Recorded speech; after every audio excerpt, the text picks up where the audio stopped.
Достук десе эле баягы саясатчылар бир очко топтош үчүн же саясий упай топтош үчүн ар нерсени айта бербегиле. Өтө кайгылуу жер. Ал жерде мына мен өзүм жеке айтып коеюн. Өзүм ошол жерде болгон убакта дагы, болгондон кийинки дагы, болгонго чейин дагы ошол жерде аралашып жүрүп, ошол жерде жүргөн адамдардын катарын айтып атам.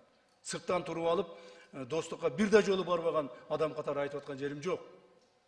Ошон үчүн достук боюнча сүйлөгөндө этият болуңуздар. Достукта нааразы болсо, достук айылынын элдери өздөрү нааразы болсо, мен аларга жооп бергенге даярмын. Дагы бир жолу айтамын. Туура ичиң ачышат, жериңди таштап кетасың, өзүң туулуп өскөн жериңди таштап кетасың. Бирок сенин балдарың үчүн, сенин келечегиң үчүн, сенин неберелериң үчүн бул келечектүү чечим болду. Келечектүү туура чечим болду.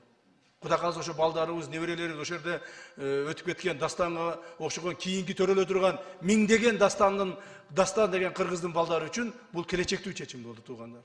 Ушуну туура түшүнгүлө. Муну саясатка аралаштырбагыла. 10 аскер кызматкерим каза болду. Мына 3 аскер кызматкерим ошол жерде танкада жарылып каза болду. Дастан ошол чек ара заставасынын орун басары жаңы барган Дастан деген жигит, мына Таластан барган жигит болчу. Ошол жигитибиз акыр аягына чейин туруп, мектепте, акыр аягына чейин туруп, мектептин баягы дубалы кулап түшкөнгө чейин ошол жерде жалгыз өзү калып, ошол жерде коргоп, ошол жерде каза болду. Мен да жүрөгүм ооруп турат. Бирок бул келечек муундар үчүн ушундай окуялар кайталанбаш үчүн биз ушул маселени чечишибиз керек эле. Мени жакшы көргөндөр бар, жаман көргөндөр бар. Бирок ошол жерге мына сиз айткандай согуш болгон маалда дагы, согушка чейин дагы, согуштан кийин дагы барбай туруп, бир бут баспай туруп, ошол жерде баягы талкуу кылышып туруп сүйлөгөн адамдарга мен айтып коюшум керек.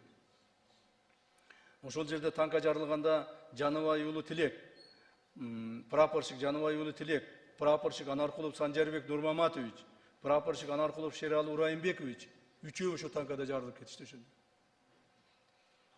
Балдарыбыздын эми айтканга туура келип атат.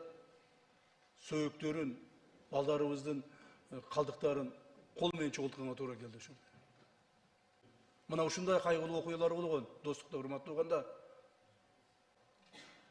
Саясатка аралаштырса, же ошол жерде талашам, тартышам десе, же башка болсо, менден артык патриот болуш өтө кыйын болуш керек деп ойлойм. Ошол эле мына Султанбай Абдырашидовичке айтып коеюн. Ушул боюнча туура эмес болду деп айтканына. Бир дагы достуктун жашоочусу туура эмес болду деп айткан жок. Бардыгы айтып атат, туура ичибиз ачышып атат деп атат. Бирок биз ушуга чечимге макулбуз деп жылып атышат. Ошондуктан депутат болосунбу, министр болосунбу, же болбосо журналист болосунбу, ушул маселеге аяр мамиле кылыңыздар. Ал жерде биздин баатырларыбыздын сөөгүн чыккан жер. Туугандар, баатыр балдарыбыздын. Качан конфликт болсо достук айыл талкаланат. Качан конфликт болсо достук айыл жабыр таркат.